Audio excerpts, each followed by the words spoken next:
Zero Academy। नमस्कार, स्वागत है आप सबका। यूनिट सिस्टम के बारे में हमने पहले ही कवर किया हुआ है। उसी के सीरीज में हम उसका अगला जो पिछले वीडियो में रह गया था उसको हम कवर करेंगे। अभी तक हमने देखा कि यूनिट सिस्टम क्या होता है, क्यों है, ज़रूरी क्यों है, उसका क्लासिफिकेशंस क्या है।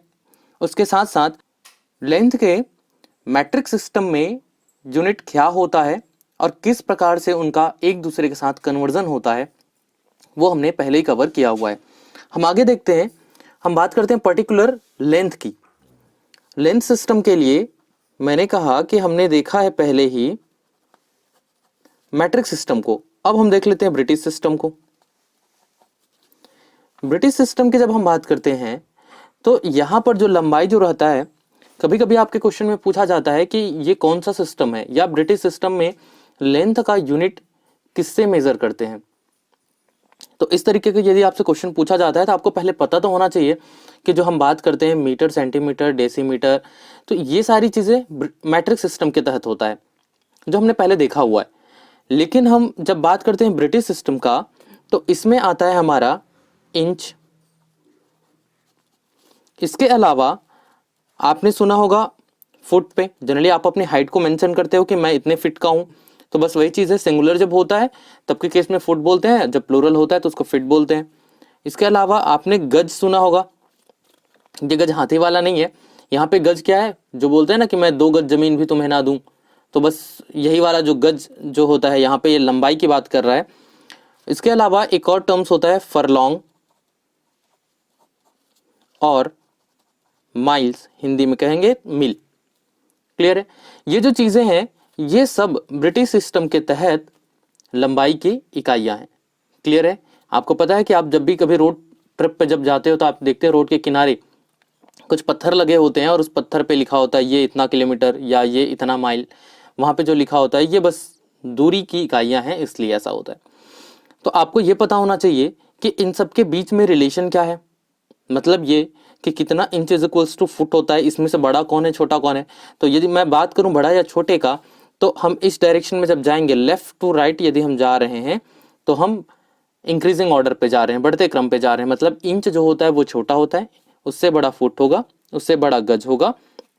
फिर उसके आगे बात करेंगे तो मील और फॉरलॉन्ग और मील, इस तरीके से आगे बढ़ते जाते हैं। क्लियर है। तो इनके बीच में रिलेशन देख लेते हैं। मतलब छोटे से बड़े की ओर बढ़ते हैं तो इंच से फुट के बीच में रिलेशन क्या है, यदि हम ये देखें तो 12 इंच, मैं बात कर रहा हूं 12 इंच इज इक्वल्स टू होता है 1 फुट। रिलेशन क्या बन रहा है, 12 इंच बराबर होता है 1 फुट। वैसे ही हम बात करें फुट और गज में रिलेशन, तो ये होता है हमारा 3 फुट बराबर होता है 1 गज। लंबाई की बात करें तो 1 गज बराबर कितना हो जाएगा, 3 फुट। वैसे ही गज और फरलॉन्ग के बीच में जो रिलेशन बनता है वो है 220, 220। क्लियर है कि एक फरलॉन्ग में 220 गज पाए जाते हैं। और उसी तरीके से फरलॉन्ग और मील के बीच में हम बात करें तो ये होता है कि 8 फरलॉन्ग इज इक्वल्स टू होता है 1 मील।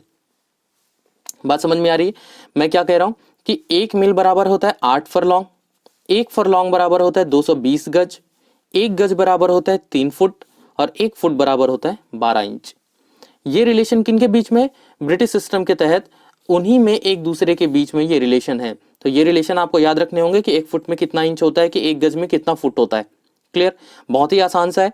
यदि हम देखें मिल से तो नीचे से ही देखते हैं।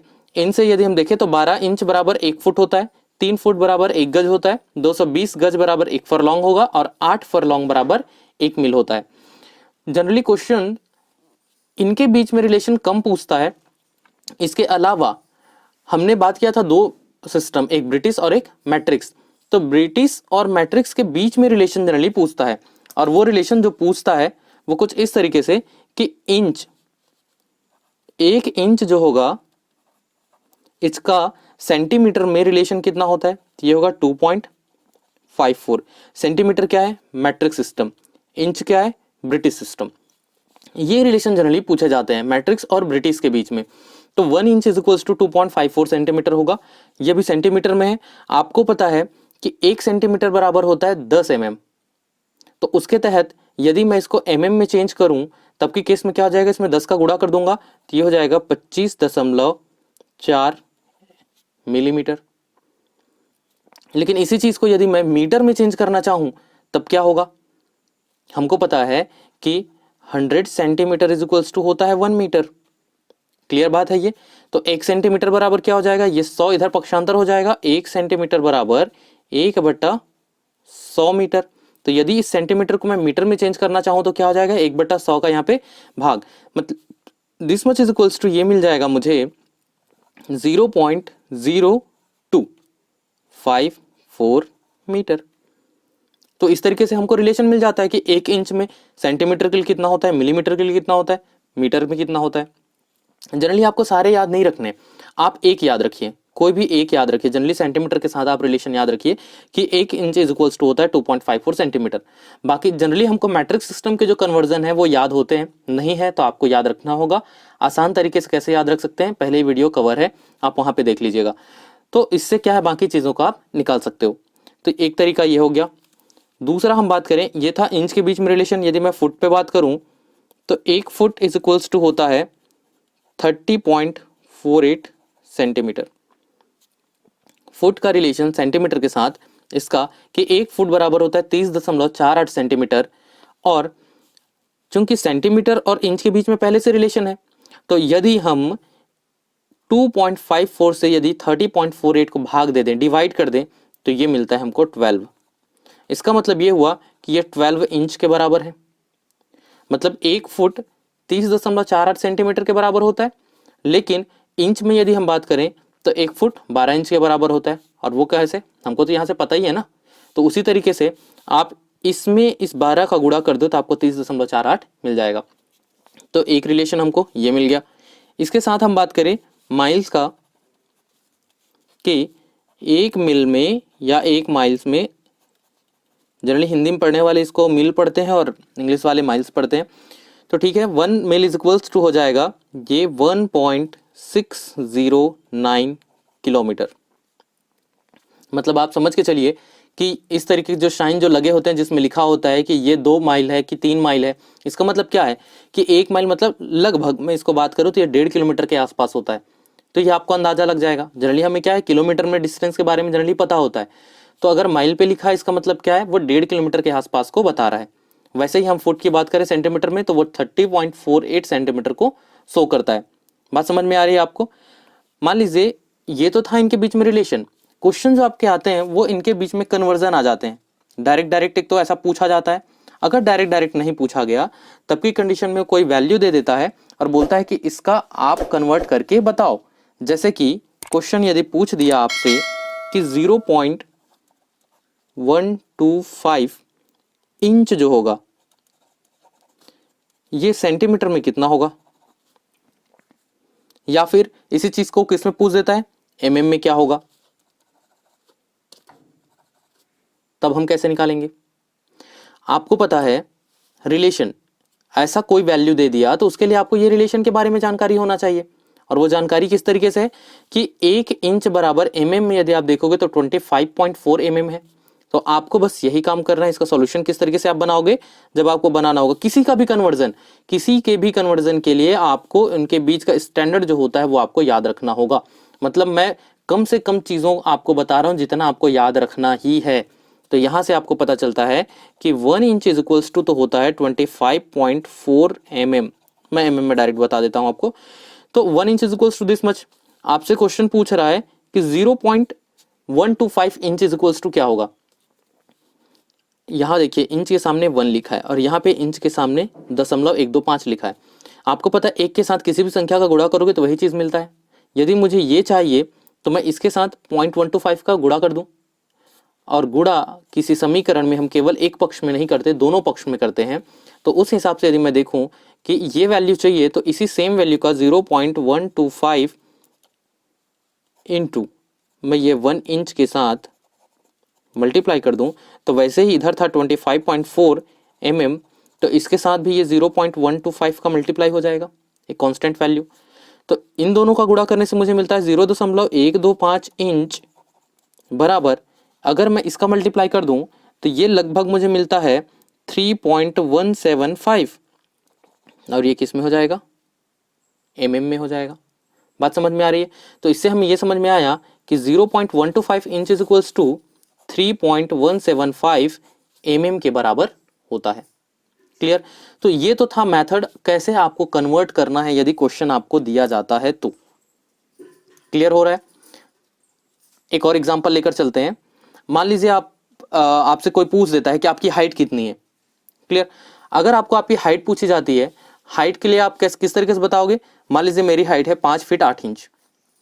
मैंने कहा कि मेरा हाइट है 5 फीट 8 इंच। क्लियर? तो यहां से क्या है, ये तो 5 कांस्टेंट है, तो मुझे सबसे पहले क्या जानना पड़ेगा कि 1 फीट पे या 1 फुट पे, अच्छा मुझे बताना किस में, मान लीजिए मैं बताना चाहता हूँ सेंटीमीटर में। जनरली क्या होता है, अगर आप किसी भी एग्जाम के फॉर्म अगर आप फिलअप करते हैं तो वहाँ पे आपकी हाइट पूछी जाती है कि सेंटीमीटर में कितना है, आपको निकालना होगा। तो आप किस तरीके से निकालेंगे? 5 फीट 8 इंच। तो आपको सबसे पहले पता होना चाहिए कि फुट और सेंटीमीटर के बीच में रिलेशन क्या है। फुट और सेंटीमीटर के बीच में ये रिलेशन है, आपको पता है, तो ये स्टैंडर्ड आपको पता होना चाहिए। तो 1 फुट में होता है 30.48 सेंटीमीटर, तो 5 फुट बोल रहा है ये।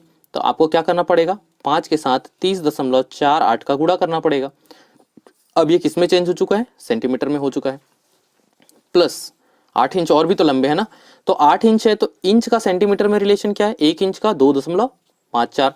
तो 8 का गुणा कर देंगे 2.54 में, ये वाला वैल्यू भी सेंटीमीटर में आ चुका है, ये वाला वैल्यू भी सेंटीमीटर में आ चुका है, टोटल सेंटीमीटर में आ गए। इनको आप मल्टीप्लाई कर दीजिए। मल्टीप्लाई करने से आपको ये वैल्यू जो मिलता है, मान लीजिए ये आपको लगभग मिलता है 152.4 और दूसरा वाला मिलता है मान लीजिए आपको ये 20.32। This much is equals to, इसको ऐड कर दीजिए 172.72 अप्रॉक्सीमेटली, ये ऐसा आएगा। ये भी सेंटीमीटर में, ये भी सेंटीमीटर में, तो फाइनल आंसर आपका किस में आएगा? सेंटीमीटर में। ध्यान रखेंगे ये सेंटीमीटर में है और ये सेंटीमीटर में, तभी ये दोनों जुड़ रहे हैं। किसी भी चीज को जोड़ने या घटाने के लिए उनकी इकाइयां समान होनी चाहिए, डायमेंशन सेम होना चाहिए हमेशा। क्लियर चीज है? तो यहां से हमको पता चल गया कि 5 फीट 8 इंच सेंटीमीटर में होता है 172.72 सेंटीमीटर के बराबर।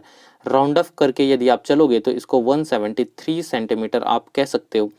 राउंड ऑफ करने के मतलब क्या है? दशमलव के बाद की संख्या यदि 5 या 5 से बड़ी है तो हम उसको एक अगला मान के चलते हैं, मतलब ये 2 की जगह उसको 3 कर लेते हैं। तो लगभग आप ऐसा बोल सकते हो, या तो फिर आप 172 सेंटीमीटर आप अपने फॉर्म में फिलअप कर सकते हो। तो ये तो तरीका था आपका कन्वर्ट करने का।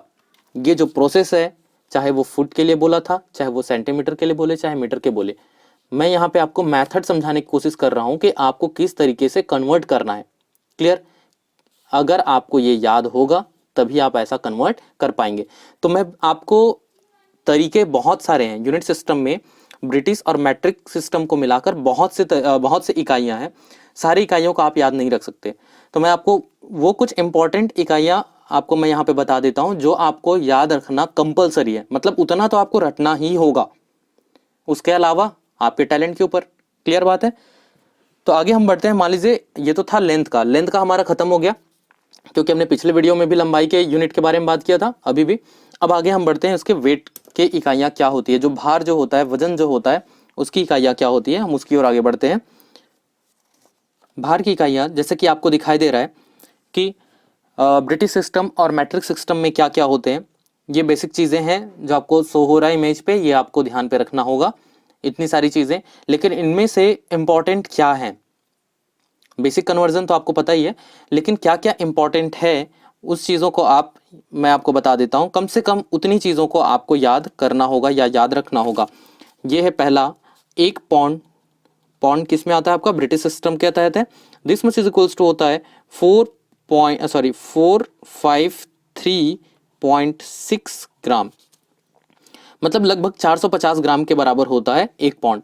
आप जो केक जो ऑर्डर करते हैं, 1 पाउंड का केक, 2 पाउंड का केक, बेसिकली वो होता क्या है? 1 पाउंड का केक कहने का मतलब ये है कि वो लगभग आधा किलो केक होता है। 1 पाउंड मतलब आप अपने दिमाग में बैठा के रखिए, लगभग आधा किलो ग्राम। क्लियर है? यहाँ पे क्या हम देख रहे हैं? 453.6 ग्राम, लगभग आधा किलो के आसपास है। इसमें हमको और कितना चाहिए था? 47 ग्राम के अराउंड हमको और चाहिए था। तो आप याद रखने के लिए, क्योंकि डायरेक्ट सारे डेटा याद नहीं रखते, तो आप वैसे ही इसको याद रखें कि 1 पाउंड जो होता है लगभग आधा किलोग्राम के बराबर होता है। एग्जैक्ट कितना होता है, तो 153.6। जनरली ये क्वेश्चन पूछा जाता है क्विंटल, कि 1 क्विंटल में कितना किलोग्राम होता है, तो ये आंसर है आपका 100 किलोग्राम। बहुत सारे लोग जानते हैं, लेकिन कुछ सारे लोग इसमें कंफ्यूज हो जाते हैं। कंफ्यूजन इसलिए होता है क्योंकि एक टर्म होता है आपका क्विंटल और दूसरा होता है टन, कि 1 टन में कितना होता है, तो ये होता है आपका 1000 किलोग्राम। क्लियर है? तो जनरली कंफ्यूजन इसी में हो जाता है, लोग बहुत थोड़ा सा कंफ्यूज हो जाते हैं कि क्विंटल 1000 था कि टन 1000 था। ये तो पता रहता है कि ये दोनों टर्म्स में कोई एक 100 किलोग्राम के बराबर होता है और एक 1000 किलोग्राम के बराबर होता है, लेकिन कौन सा वाला कौन सा है ये थोड़ा सा कंफ्यूज हो जाते हैं। क्विंटल जो होता है, 1 क्विंटल जो होगा वो 100 किलोग्राम के बराबर होता है, लेकिन एक टन जो होता है, टन ज्यादा वजनी है, टन जो होता है वो ज्यादा वजनी है, वो 1000 किलोग्राम के बराबर होता है। मतलब आप इस चीज को ऐसा कह सकते हो कि 1 टन बराबर 10 क्विंटल के आसपास होता है। क्लियर है? 1 टन 10 क्विंटल के बराबर होता है और 1 क्विंटल जो होता है वो 100 किलोग्राम के बराबर होता है। तो ये कुछ बेसिक सा है वेट का, जो आपको रिलेशन याद रखना है ब्रिटिश और मैट्रिक्स के बीच में। इसके अलावा हमको देखना है कैपेसिटी का। पिछले वीडियो में मैंने आपको बताया था कि जो लंबाई की जो इकाइयां जो होती है, उसी का ही क्यूब कर देने से, उसका घन कर देने से वो आयतन की इकाइयों में परिवर्तन हो जाता है। और कैसे परिवर्तित होता है मैंने आपको करके बताया था। लेकिन यहाँ पर मैं आपको कुछ ब्रिटिश और मैट्रिक्स के बीच में रिलेशन जो इंपॉर्टेंट है, जो जनरली आपके एग्जाम में पूछा जाता है, मैं वो आपको बता दूं। और पहला है आपका लीटर। 1 लीटर बराबर जो होता है वो है आपका 1000 मिलीलीटर। ये बेसिक हमने देखा था पिछले वीडियो में। लेकिन क्वेश्चन ये ना पूछ के, जनरली जो क्वेश्चन पूछा जाता है वो ये है कि 1 लीटर में 1000 सेंटीमीटर क्यूब होता है। ये सेंटीमीटर क्यूब जो है लंबाई से, बेसिकली आयतन का यूनिट लीटर लिया जाता है। सेंटीमीटर लंबाई का यूनिट है, लेकिन उसका घात यदि 3 करते हैं, 3 बार गुणा करते हैं, तो वो आयतन को दिखाता है। क्योंकि किसी भी चीज का आयतन कहने का मतलब क्या है कि उसमें लंबाई, चौड़ाई और ऊंचाई का होना। क्लियर बात है? इसलिए लंबाई का 3 बार गुणा उसके आयतन को दिखाता है। तो लंबाई के इकाई के साथ आयतन या कैपेसिटी का डायरेक्ट यूनिट जो होता है, लीटर जो होता है, उसके बीच में रिलेशन शो कर रहा है। दोनों मैट्रिक्स सिस्टम के अंतर्गत ही है। तो 1 लीटर इज इक्वल्स टू होता है 1000 सेंटीमीटर क्यूब।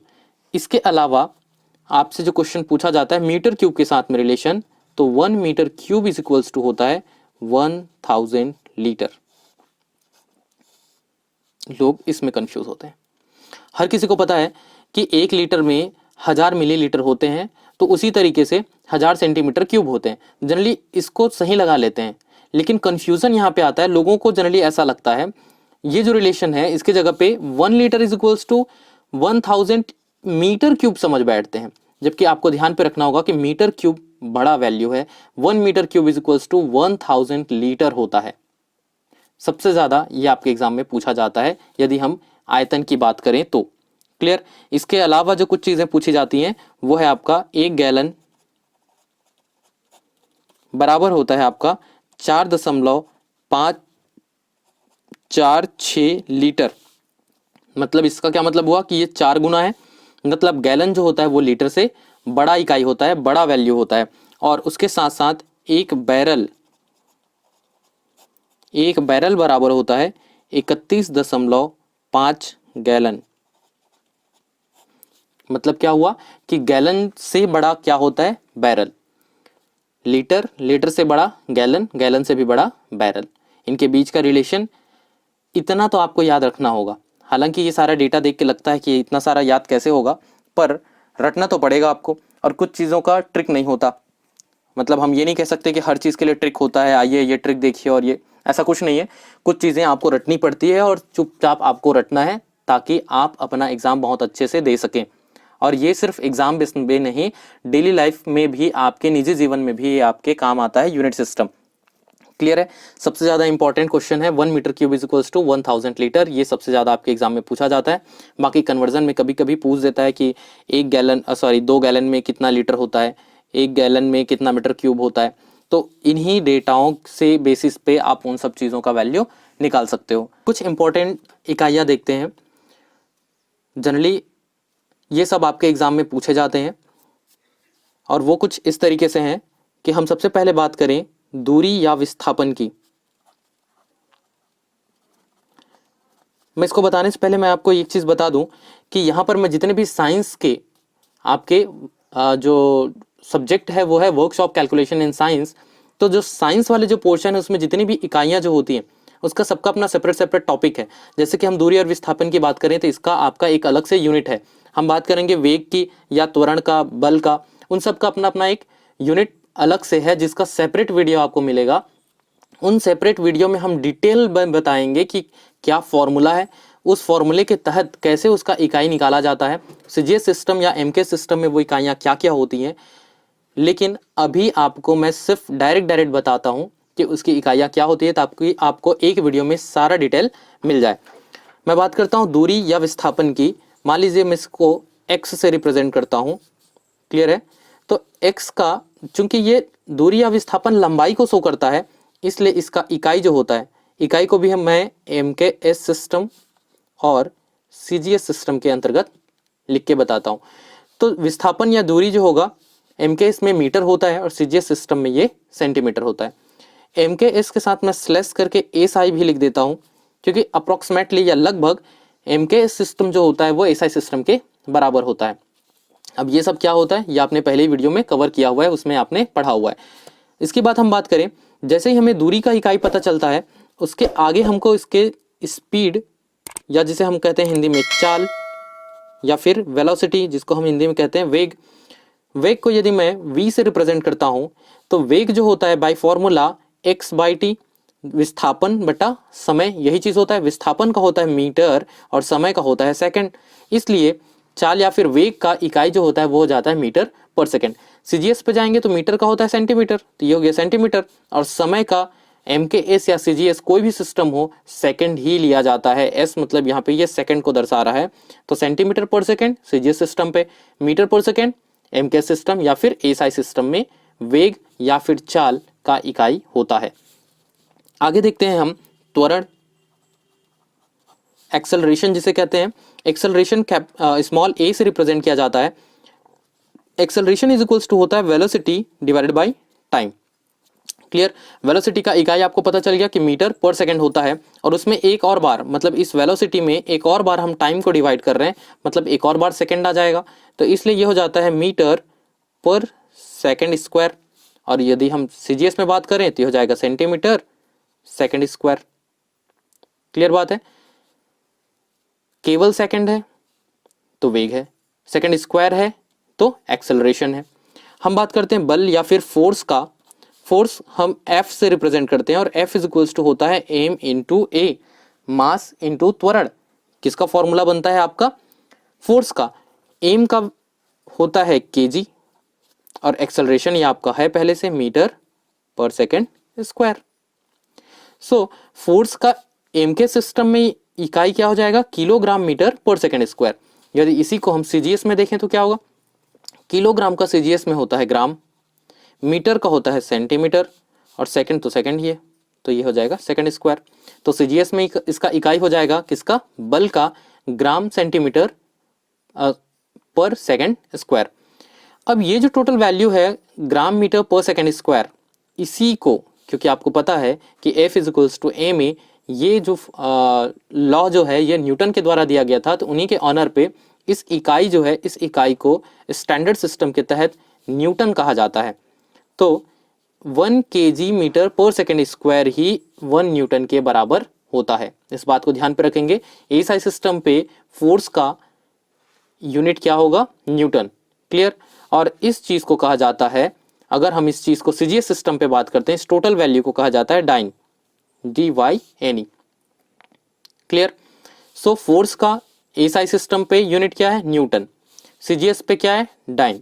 लेकिन इसी को एमकेएस पे या इसका मैथमेटिकली एक्सप्रेशंस के थ्रू यदि हम देखें तो वो क्या वैल्यू होता है? किलोग्राम मीटर पर सेकंड स्क्वायर, और ये ग्राम सेंटीमीटर पर सेकंड स्क्वायर। तो क्वेश्चन आपका ये पूछा जाता है कि न्यूटन और डाइन के बीच में रिलेशन क्या है। देखिए रिलेशन कैसे कैलकुलेट करना है आपको, मैं यहाँ पे बताऊं। रिलेशन कैलकुलेट करने के लिए आपको पता है कि मैं न्यूटन मतलब ऐसा लिखूंगा कि 1 न्यूटन बराबर क्या है? 1 किलोग्राम मीटर पर सेकेंड स्क्वायर। अब देखिए किलोग्राम को यदि मुझे ग्राम में बदलना है तो 1 किलोग्राम बराबर 1000 ग्राम होता है। तो किलोग्राम की जगह पे मैं क्या लिख सकता हूँ 1000 ग्राम। मीटर की जगह पे मैं लिख सकता हूँ 100 सेंटीमीटर। ऐसा इसलिए क्योंकि 100 सेंटीमीटर बराबर होता है 1 मीटर। और सेकंड यहां पर भी था और यहां पर भी सेकंड स्क्वायर है, तो वो तो दोनों सेम रहेगा। So this much equals to, देखिए 10 की घात है यहाँ पे 1 2 3 और ये हो गया 4 और ये हो गया 5। तो टोटल 10 की घात 5 और इसके बगल में लिखा है ग्राम सेंटीमीटर पर सेकेंड स्क्वायर। ग्राम सेंटीमीटर पर सेकेंड स्क्वायर को ही तो हम डायन कह रहे हैं। इसका मतलब ये जो टोटल वैल्यू जो आया है 10⁵ के साथ, ये टोटल वैल्यू क्या है मेरा, ये वाला वैल्यू ही तो डायन है। अर्थात 1 न्यूटन इज इक्वल्स टू, इधर क्या है 1 newton, this much equals to 10⁵ dyne. तो ये रिलेशन है जो कि आपके एग्जाम में पूछा जाता है कि 1 न्यूटन में कितने डायन होते हैं। बात समझ में आ रही है आपको? बहुत ही इंपॉर्टेंट रिलेशन है। इससे भी ज्यादा आपको इस बात को ध्यान पे रखना है कि ये हमने निकाला कैसे, ये कन्वर्जन हमने कैसे किया। ये जो डिटेल कन्वर्जन जो हमने किया ये आपको याद रखना है, क्योंकि जरूरी नहीं कि आपके एग्जाम में केवल यही पूछे, इसके अलावा यदि कुछ भी चीज पूछता है तो अगर आपको ये प्रोसेस समझ में आया कि हमने ये कैसे किया तो आप उसको भी कन्वर्ट कर लोगे। क्लियर है? आगे हम यूनिट सिस्टम में बात करते हैं। फोर्स के बाद हम देखते हैं प्रेशर, जिसका आप बोलते हैं प्रेशर या फिर स्ट्रेस जो होता है, प्रतिबल जिसे हिंदी में कहेंगे। इन दोनों को मैं इसलिए एक साथ लिख रहा हूं क्योंकि दोनों का यूनिट एक होता है। किसकी किसकी हम बात कर रहे हैं, प्रेशर का और उसके साथ साथ स्ट्रेस का। यदि मैं प्रेशर का फॉर्मूला मैं पी से शो करूं तो प्रेशर होता है फोर्स पर यूनिट एरिया, और स्ट्रेस जो होता है, प्रतिबल जो होता है, इसका भी होता है force per unit area. Force का आप देखिए इकाई क्या मिला हमको, न्यूटन। तो इसका इकाई था न्यूटन और एरिया मतलब मीटर स्क्वायर। इसका इकाई था डायन फोर्स में सीजीएस सिस्टम पे देखें तो, और मीटर की जगह क्या हो जाता है सेंटीमीटर स्क्वायर। इसका मतलब ये हुआ कि प्रेशर का जो यूनिट है एमके सिस्टम में न्यूटन पर मीटर स्क्वायर होता है और सीजीएस सिस्टम पे डायन पर सेंटीमीटर क्यूब होता है। ध्यान पे रहेगा ये वाली बात। अब ये जो न्यूटन पर मीटर स्क्वायर जो होता है ये वैल्यू, इसी को ही हम 1 पास्कल बोलते हैं। 1 pascal, 1 newton metre square is equals to होता है 1 पास्कल। क्लियर है? हम पर्टिकुलर किसकी बात करेंगे, जब हम बात कर रहे होंगे प्रेशर की, क्योंकि प्रेशर में आपने पास्कल्स लॉ पढ़ा होगा। क्लियर है? तो उनके ऑनर पे यहाँ पे इसकी इकाई को पास्कल नाम दिया गया है। तो 1 पास्कल जो होता है वो 1 न्यूटन पर मीटर स्क्वायर के बराबर ही होता है। और इस यहाँ पे एक और रिलेशन पूछा जाता है बार, 1 बार। ये जो बार जो होता है ये भी प्रेशर का ही इकाई है। बार इसलिए पड़ता है क्योंकि बैरोमीटर एक इंस्ट्रूमेंट है, एक मेजरिंग इंस्ट्रूमेंट है जिससे हम प्रेशर को नापते हैं। इसीलिए उससे जो हमको रीडिंग मिलता है या उसका जो इकाई हम बार लेते हैं। लेकिन अगर आपको एसआई बोलेगा, एसआई यूनिट में क्या होता है, तो आपको बोलना है पास्कल। आपको बोलता है एमके सिस्टम में क्या है, तो न्यूटन पर मीटर स्क्वायर। क्लियर बात है? ये किस में है, एसआई सिस्टम पे है। न्यूटन पर मीटर स्क्वायर क्या है आपका, एमके सिस्टम है। ये जो बार है ये कहाँ से मिला आपको, क्योंकि जो इंस्ट्रूमेंट जो है, मेजरिंग इंस्ट्रूमेंट है, वहां से जो वैल्यू जो मिलता है उसको हम बार में बताते हैं। और 1 बार जो होता है वो 10 की घात 5 पास्कल के बराबर होता है। एक ये रिलेशन आपको पूछा जाता है। अभी हमने क्या दिखा था, 1 न्यूटन इज इक्वल्स टू 10⁵ डायन। वैसे ही 1 बार इज इक्वल्स टू होता है 10⁵ पास्कल। बार बड़ा वैल्यू है पास्कल से। क्लियर है? आप समझ रखिए कि पास्कल जो वैज्ञानिक था जिन्होंने पास्कल का नियम दिया था, वो पास्कल कहाँ जाते थे, बार में जाते थे। मतलब बार क्या है, बड़ी जगह है। वहां पे मतलब बार इतनी बड़ी जगह है जहां पे 10 की घात 5 पास्कल जैसे लोग, इतने सारे पास्कल लोग वहां पे जा सकते हैं, सिर्फ याद रखने के लिए। क्लियर बात है? तो ये हो गया आपका प्रेशर का। आगे इन सब चीज़ों का मैंने आपको पहले ही बताया है कि ये जितनी भी चीज़ें जिसके बारे में मैं बात कर रहा हूँ, जैसे ये सारा डिटेल्ड वैल्यू या डिटेल इसके बारे में जो डिस्कशन है, हम जब हम प्रेशर वाला जो टॉपिक आपका कवर करेंगे उसमें हम हर चीज़ को और अच्छे से एक्सप्लेन करेंगे कि ये पास्कल नियम क्या है, ये फॉर्मूला कहाँ से आता है, ये सारी चीज़ों के बारे में। अभी आप सिर्फ यूनिट पे ध्यान दीजिए। अगला हम देखते हैं कार्य।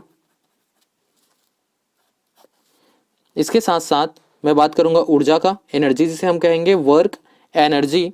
एनर्जी में भी आप बोल सकते हो kinetic energy, potential energy, mechanical energy, जो भी एनर्जी, एनर्जी और वर्क, इन दोनों का जो इकाई जो होता है, आपको पता है कि W का जो फॉर्मूला होता है, कार्य का फॉर्मूला जो होता है वो होता है फोर्स इंटू डिस्प्लेसमेंट होता है। फोर्स का हमने अभी देखा था न्यूटन और डिस्प्लेसमेंट का हमने देखा था मीटर। तो एमके सिस्टम पे यदि हम देखें तो कार्य का इकाई क्या हो जाएगा, न्यूटन मीटर। लेकिन इसी चीज को हम सीजीएस में देखें तो न्यूटन के लिए हमने क्या देखा था, डायन, और मीटर की जगह हमने देखा था सेंटीमीटर। तो कार्य या ऊर्जा बोला, या ऊर्जा में भी किस कोई पर्टिकुलर प्रकार को बोल दिया कि काइनेटिक एनर्जी बोल दिया कि पोटेंशियल एनर्जी बोल दिया, तो उस केस में भी एमके सिस्टम में क्या हो जाएगा हमारा न्यूटन मीटर, और सीजीएस सिस्टम में हो जाएगा डायन सेंटीमीटर। क्लियर है, ये है ऊर्जा या फिर कार्य की इकाई। इसके साथ साथ अगर आपको एसआई बोलेगा, मैंने आपको बताया ना कि कुछ जगहों पे एसआई और एमके सिस्टम अगर पर्टिकुलर बोलता है तो अलग अलग लिखना पड़ता है। जैसे कि मैंने आपको बताया कि 1 pascal is equals to 1 newton metre square होता है, मतलब ये दोनों एक ही वैल्यू हैं। लेकिन क्वेश्चन यदि आपको एसआई बोलता है तो हम पास्कल लेते हैं, एमके बोलता है तो न्यूटन पर मीटर स्क्वायर लेते हैं। अगर ये नहीं दिया है तो हम इसको कंसिडर करते हैं क्योंकि दोनों बराबर होते हैं। उसी तरीके से कार्य का भी जो होता है इसका एसआई में लिखा जाता है जूल। एसआई सिस्टम के अंतर्गत हम इसको लिखते हैं जूल। बात समझ में आ रही है आपको। इसके अलावा डायन सेंटीमीटर जो है उसको सीजीएस में यदि हम देखें तो इसको हम लिखते हैं अर्ग। ये हो गया हमारा सीजीएस सिस्टम पे। ये है हमारा एमके सिस्टम पे। किसको हम बोल रहे हैं, न्यूटन मीटर को ही हम जूल कह रहे हैं और डायन सेंटीमीटर को ही हम अर्ग कह रहे हैं। मतलब बस ये समझ जाइए कि ये दो नाम है, एक आपके स्कूल वाला नाम और एक आपका राशिफल वाला नाम। समझ पा रहे हो, बस वैसे ही है डायन सेंटीमीटर और उसको दूसरा नाम हम क्या बोलते हैं, अर्ग। वैसे न्यूटन मीटर जो होता है उसको हम क्या बोलते हैं, जूल। तो कार्य ऊर्जा का एसआई यूनिट क्या है, तो जूल है। एक जूल कितने के बराबर होता है, न्यूटन मीटर के बराबर। ये कैसे निकला हमको, क्योंकि कार्य का फॉर्मूला होता है एफ इंटू एस। एस क्या है, विस्थापन, एफ क्या है, बल, फोर्स। बात समझ में आ रही है। अब इनके बीच में रिलेशन क्या है ये भी पूछा जाएगा कि जूल और अर्ग के बीच में रिलेशन क्या होता है। ये रिलेशन आप ध्यान पे रखिएगा। इसको निकालने का तरीका भी वही है, ये जो हमने निकाला ना जिस तरीके से, वैसे ही इस न्यूटन मीटर से आप वापस अर्ग और जूल के बीच में रिलेशन निकाल सकते हो। मैं आपको डायरेक्ट वैल्यू बता देता हूं, और डायरेक्ट वैल्यू ये है कि 10⁻⁷ अर्ग जो होता है ये बराबर होता है 1 जूल के। अभी तक हम 5 वाला देख रहे थे पास्कल और डायन के बीच में, सॉरी पास्कल और न्यूटन के केस में 5 हुआ था। और लेकिन जब जूल की बात करते हैं तो यहाँ पे 10⁻7 अर्ग आता है। ध्यान पे रहेगा ये बात। इसके अलावा एक और टर्म या एक और इंपॉर्टेंट चीज है हीट, उष्मा। उष्मा की इकाई की हम जब बात करेंगे, उष्मा भी इक्विवेलेंट होता है एनर्जी के। क्लियर है, तो यहां पर भी हम जूल को ही कंसिडर करते हैं। इस बात को आपको ध्यान पे रखना होगा कि इसका इकाई हम जूल लेते हैं। इसके साथ साथ जब हम सीजीएस सिस्टम पे जाते हैं, हम सीजीएस पे देखते हैं, हम जूल ही ले रहे हैं, यही जूल ही है ये। लेकिन सीजीएस में हम हीट के केस में बात करते हैं तो वहां पे अर्ग न लिख के हम कैलोरी लिखते हैं। क्लियर है, तो उष्मा का सीजीएस सिस्टम में इकाई क्या होता है, कैलोरी। एसआई सिस्टम पे क्या होता है, जूल। ध्यान रहेगा किसके लिए कैलोरी, किसके लिए स्पेशली यूज कर रहे हैं, उष्मा या हीट के लिए। जबकि जूल किसके लिए भी होता है, वो कार्य के लिए भी होता है, ऊर्जा के लिए भी होता है, हीट के लिए भी होता है, क्योंकि ये सब एक ही वैल्यू है। क्लियर है, क्योंकि आप जब आगे जब हम इसको साइंस वाले टॉपिक में आगे जब देखेंगे तो आपको पता चलेगा कि उष्मा जो है वो कार्य के बराबर कैसे होता है या ऊर्जा के बराबर किस तरीके से होता है। अभी आप याद रखिए कि जूल और कैलोरी जो होते हैं उष्मा के सीजीएस और एमकेएस यूनिट हैं। अब आपको इसके साथ साथ ये ध्यान रखना होगा कि जूल और कैलोरी के बीच में क्या रिलेशन है, क्योंकि ये एग्जाम में आपके पूछा जाता है। क्लियर बात है। सो 1 जूल जो होता है, 1 जूल जो होगा वो है आपका 0.231 कैलोरी के बराबर होता है। जूल और कैलोरी के बीच में relation 1 joule is equals to 0.231 calorie होता है। लेकिन अगर हम उल्टा बात करें, क्योंकि कैलोरी छोटा वैल्यू है, तो 1 कैलोरी की यदि मैं बात करूं तो ये बराबर होता है 4.18 जूल के। ये सबसे ज्यादा यूज किया जाता है ये वाला रिलेशन कि 1 कैलोरी इज इक्वल्स टू होता है 4.18 जूल। क्लियर है। आगे आप टेक्निकल जो पढ़ने वाले बंदे हैं उन हर किसी को पता है कि जैसे ही आप हीट वाले में कैलकुलेशन के लिए जब आप जाएंगे तो वहाँ पे आपको कैलोरी और को जूल में चेंज करने के लिए आपको ये फॉर्मूला सबसे ज़्यादा या ये रिलेशन सबसे ज़्यादा काम आने वाला है कि 1 कैलोरी इज इक्वल्स टू होता है 4.18 जूल। तो ये दोनों आपको दिमाग में रट के बैठा के रखना है। बात समझ में आ रही है। नेक्स्ट देखते हैं पावर, जिसे हम कहेंगे शक्ति। शक्ति या पावर जो होता है, पावर P से यदि मैं रिप्रेजेंट करूं तो पावर इज इक्वल्स टू होता है हमारा जो हमने कार्य जो किया हुआ है डिवाइडेड बाय टाइम। W/T होता है कार्य बटा समय को ही हम शक्ति कहते हैं। The rate of doing work is known as a power. Clear बात है। तो पावर W/T होता है और W हमने अभी देखा कार्य का जूल होता है और T मतलब सेकंड। तो जूल पर सेकंड जो होगा ये हो जाएगा हमारा MKS सिस्टम पे पावर का यूनिट। लेकिन आपको पता है कि CGS सिस्टम पे यदि मैं बात करूं तब की कंडीशन पे क्या होगा, जूल को हम क्या लेते हैं, ये जो जूल है CGS सिस्टम पे यदि हम बात करते हैं तो ये तो होता है हमारा अर्ग और डिवाइडेड बाय सेकंड। तो ये हो जाएगा CGS सिस्टम पे। बात समझ में आ रही है। अब देखिए जैसे हमने न्यूटन मीटर को जूल कहा वैसे ही जूल पर सेकंड जो होता है इसको हम कहते हैं वॉट, WATT। सो हमको ये बात समझ में आ रहा है कि जूल पर सेकंड जो होता है वही वॉट के बराबर होता है। तो ये वॉट जो होता है यही इसका SI यूनिट है। तो पावर का SI यूनिट क्या है, वॉट। 1 वॉट किसके बराबर है, जूल पर सेकंड के। पावर का MKS यूनिट क्या है, जूल पर सेकंड।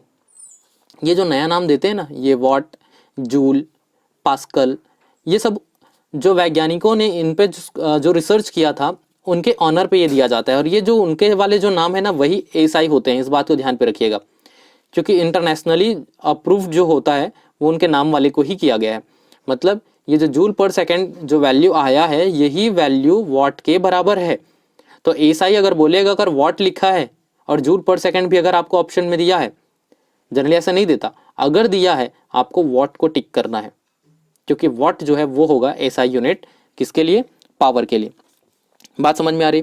अब हम बात करते हैं पावर का। तो पावर पे एक कमर्शियल यूनिट होता है। कमर्शियल यूनिट की बात करेगा कभी भी तो वो होता है HP, हॉर्स पावर। इसका भी डिटेल हम आगे देखेंगे। तो हॉर्स पावर जो होगा वो भी मैट्रिक सिस्टम और ब्रिटिश सिस्टम के हिसाब से दो वैल्यू होते हैं। तो 1 HP 1 horse power is equals to होता है 746 वॉट। ये जो हम वॉट बात कर रहे हैं इसी को ही कैपिटल W से दर्शाते हैं। और एक होता है 735.5 वॉट। ये दो वैल्यू होते हैं। 746 जो है ये ब्रिटिश सिस्टम के तहत आता है। ब्रिटिश सिस्टम पे जनरली जो क्वेश्चन अगर कुछ नहीं पूछता, मतलब ब्रिटिश और मैट्रिक्स नहीं लिखता, उस कंडीशंस पे आपको जो वैल्यू मिलता है वो 746 ही मिलता है। लेकिन क्वेश्चन में यदि मेंशन कर दे स्पेशली कि ब्रिटिश के तहत क्या है या मैट्रिक्स के तहत क्या है, तब की कंडीशन में आपको एग्जैक्ट वैल्यू लेना पड़ेगा। ब्रिटिश के लिए 746 वॉट और मैट्रिक सिस्टम के अंतर्गत 735.5 watt 1 HP is equals to होता है। और ये आपको ध्यान पे रखना है। कमर्शियल यूनिट की जैसे ही मैं बात किया तो मुझे याद आया कि एक और जो हमने देखा था थोड़ी देर पहले एनर्जी के लिए। ये जो एनर्जी है इसका यदि हम कमर्शियल यूनिट की बात करें, मैं शॉर्ट पैसा लिख दूं कमर्शियल यूनिट के बाद, तो यहाँ पर एक होता है किलो वॉट आर। किलो मतलब 10 की घात 3 वाला किलो, वॉट मतलब अभी जो हमने पावर वाला जो देखा वो, H मतलब घंटा, समय। क्लियर है। तो ये जो वैल्यू होता है ये भी किलो वॉट आर जो है ये भी किसका इकाई है, ऊर्जा का इकाई है। लेकिन ये किसके टर्म्स में दिया हुआ है, किनके शब्दों में दिया हुआ है, वॉट। वॉट मतलब पावर। पावर के शब्दों में यदि कार्य या फिर ऊर्जा का इकाई यदि वो देगा तो वो देता है किलो वॉट आवर। इसको बताने का मकसद ये है क्योंकि जैसे हम कमर्शियल यूनिट में जब जाते हैं हम SI पे जूल में खेलते हैं। ये जूल दिखाई दे रहा है आपको कब, जब SI सिस्टम के अंतर्गत छोटे छोटे वैल्यू पे रहते हैं। लेकिन जब हम कमर्शियली बात करते हैं, बहुत बहुत बड़े बड़े पैमाने पे बात करते हैं, तो वहां पे फिर हमें इसको किलो वॉट आवर के रूप में कंसिडर करना पड़ता है, जहां पे हम पावर के रिस्पेक्ट में हम एनर्जी को कैलकुलेट करते हैं। तो एक इकाई इसका ये भी हो जाएगा। तो किलो वॉट आर बोलेगा तो भी सही है, केवल वॉट आर बोलेगा तो भी सही है। बात समझ में आ रही है? क्योंकि इसका मतलब भी हमारा क्या होता है, ऊर्जा का ही इकाई होता है। ये जो किलोवाट आवर है, मैंने कहा कि ये भी ऊर्जा का इकाई है और जूल भी ऊर्जा का इकाई है। तो इन दोनों के बीच में रिलेशन क्या होता है, ये एग्जाम में पूछा जाता है। तो ये वैल्यू होता है, ये ऊपर लिख दूं या डायरेक्टली यहीं पे, 1 kilowatt hour this much is equals to, यदि मैं एक की बात करूं, 1 kilowatt hour is equals to होता है 3.6 इंटू 10⁻6 जूल के बराबर होता है। ये आप अलग से नोट करके लिख लेना, 1 kilowatt hour is equals to 3.6 into 10⁻6 joule के बराबर होता है। आगे हम देखते हैं वाट पे। ये 1 kilowatt this much is equals to, यदि हम बात करते हैं कि 1 किलोवाट का एचपी के साथ रिलेशन क्या होता है। अभी हमने क्या देखा ऊपर में कि एचपी और वाट के बीच में रिलेशन। अब इसको हम उल्टा लेके चलते हैं, वाट और एचपी के बीच में। अभी 1 एचपी इज इक्वल्स निकाल रहे थे, अब 1 किलोवाट इज इक्वल्स टू निकालेंगे, तो ये हो जाता है हमारा 1.34 एचपी के बराबर। ये क्वेश्चन एक बार आपके एग्जाम में आया हुआ है, इसलिए मैं स्पेशली आपको यहाँ पे हाईलाइट करके बता दे रहा हूँ कि 1 किलोवाट जनरली ये आते हैं आपके एग्जाम में, ये आपको पता भी रहता है, हर जगह मिल जाता है एक बार, लेकिन ये भी आया हुआ है। तो 1 किलोवाट जो होता है this much is equals to 1.34 HP के बराबर होता है। तो ये तो थे कुछ यूनिट सिस्टम। अब देखते हैं कुछ डायमेंशनलेस क्वांटिटीज। डायमेंशनलेस क्वांटिटीज वो हैं जिसकी कोई इकाइयाँ नहीं होती, इसीलिए इसे कहा जाता है आयाम रहित या फिर इकाई रहित क्वांटिटीज या फिर राशियाँ। आप सीधे से बात समझिए कि अभी तक हम जिस तरीके से यूनिट देख रहे थे, तो ऐसे कुछ क्वांटिटीज़ होते हैं जिसके यूनिट नहीं होते, आप सिंपली कह सकते हैं नो यूनिट। इसमें है सबसे पहला जो आपको ध्यान पे रखना है, जो जनरली एग्जाम में पूछा जाता है, और वो है स्ट्रेन, हिंदी में कहेंगे विकृति। इसकी इकाइयाँ नहीं होती है। यदि एग्जाम में पूछा जाएगा तो ऑप्शन आपका क्या होगा कि ये इकाई रहित होते हैं या आयाम रहित होते हैं, डायमेंशनलेस होते हैं, नो यूनिट, जो भी इसमें से ऑप्शन आपको दिया जाएगा। नेक्स्ट है आपका पॉइजन्स रेशियो।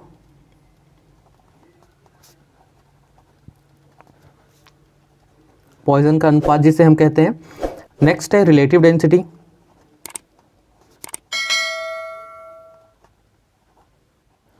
सापेक्षिक घनत्व जो होगा यह भी आयाम रहित होता है। और चौथा जो मैक्सिमम टाइम पूछा जाता है वो है आपका कोफिशिएंट ऑफ फ्रिक्शन, जो म्यू होता है, क्या कहना चाहिए इसे, फ्रिक्शन गुणांक जिसे कहते हैं, कोफिशिएंट ऑफ फ्रिक्शन या फिर घर्षण गुणांक। ये जो क्वांटिटीज़ हैं ये सारे आयाम रहित या फिर इकाई रहित होते हैं। तो आप डायरेक्टली इन सबको याद करके रखिएगा कि इन सब की इकाइयाँ नहीं होती हैं, और क्यों इनकी इकाइयाँ नहीं होती है वो हम जब सेपरेट इनके टॉपिक्स जब पढ़ेंगे वहाँ पे बाय फॉर्मूला आपको समझ में आ जाएगा कि इनकी इकाइयाँ क्यों नहीं होती है। तो अभी बस इतना ही याद रखिए कि ये सब इनकी क्वांटिटीज़ है जिनकी इकाइयाँ नहीं होती है। इसके अलावा आपको एक छोटी छोटी चीज़ें और जो ध्यान पे रखना है वो है टेम्परेचर का। हालांकि जब हम हीट एंड टेम्परेचर वाले जब यूनिट करेंगे उसमें ये सारा चीज़ ऑलरेडी अपलोडेड है, कवर्ड है बहुत ही डिटेल के साथ, किस तरीके से कन्वर्ट करना है। टेम्परेचर का मेजरमेंट के लिए हम जो यूज़ करते हैं यूनिट, एक होता है degree Reaumur upon 80 is equals to degree centigrade upon 100, this much is equals to K minus 273 K is Kelvin upon 100 which is equals to Fahrenheit minus 32 upon 180। ये एक फॉर्मूला है। मतलब आप इसको ये समझिए कि टेम्परेचर के मेजरमेंट के लिए इकाई क्या क्या होता है, र्यूमर, सेंटीग्रेड, केल्विन, फ़ारेनहाइट, ये चार होते हैं। और इनके बीच में रिलेशन के लिए मैंने डायरेक्टली ये फॉर्मूला लिख दिया कि कहीं आपको कभी क्वेश्चन में ये पूछा जाता है कि 100 डिग्री सेंटीग्रेड बराबर कितना केल्विन होता है, कि 40 डिग्री फ़ारेनहाइट बराबर कितना डिग्री सेंटीग्रेड होता है। तो जब भी कुछ इस तरीके के क्वेश्चन पूछेगा तो हम इसी फॉर्मूले के तहत हम उसको कैलकुलेट करेंगे या कन्वर्ट करेंगे। यहाँ पे यदि बात करता है एसआई, टेम्परेचर का एसआई यूनिट क्या है, तो एसआई यूनिट होता है केल्विन, डिग्री सेंटीग्रेड नहीं होता। सारा कैलकुलेशन जनरली हम लोग डिग्री सेंटीग्रेड पे करते हैं, तो लोगों को लगता है कि टेम्परेचर का एसआई यूनिट डिग्री सेंटीग्रेड होगा, लेकिन ऐसा नहीं है। एसआई यूनिट क्या होगा आपका, केल्विन। ये जो के जो लिखा जाता है ये है आपका standard unit of for temperature. Clear है? ये फॉर्मूला आपको याद रखना होगा, ये भी हमने उस वाले यूनिट पे अच्छे से किया हुआ है। फिर भी एक क्वेश्चन जो बार बार आपके एग्जाम में पूछता है कि -40 डिग्री फ़ारेनहाइट जो होता है, -40 डिग्री फ़ारेनहाइट डिग्री सेंटीग्रेड में कितना होता है। ये क्वेश्चन मैक्सिमम टाइम पूछा जाता है। इस फॉर्मूले का यूज कैसे करना है मैं आपको यहाँ पे बता दूं कि देखिए, सबसे पहले आपको फ़ारेनहाइट और डिग्री के बीच में पूछ रहा है, डिग्री सेंटीग्रेड, तो फ़ारेनहाइट वाला ये है और डिग्री सेंटीग्रेड वाला ये है। इनमें से जिन दोनों के बीच में कन्वर्जन आपको बोले, आप उन दोनों को उठा लो। जैसे कि हम बात करते हैं फ़ारेनहाइट का और डिग्री सेंटीग्रेड का, तो मैं लिखूंगा कि F-32 ये है हमारे degree centigrade upon 100 is equals to F-32 upon 180। ये मुझे दिया हुआ है। क्वेश्चन में जब ऐसा लिखा होगा ये -40 डिग्री F, तो F की जगह पे, ये फॉर्मूले में F की जगह पे इस वैल्यू को पुटअप करना है। मान लीजिए कहीं पे लिखा है 200 केल्विन, तो ये जो K लिखा है उसकी जगह पे आपको 200 को रखना है।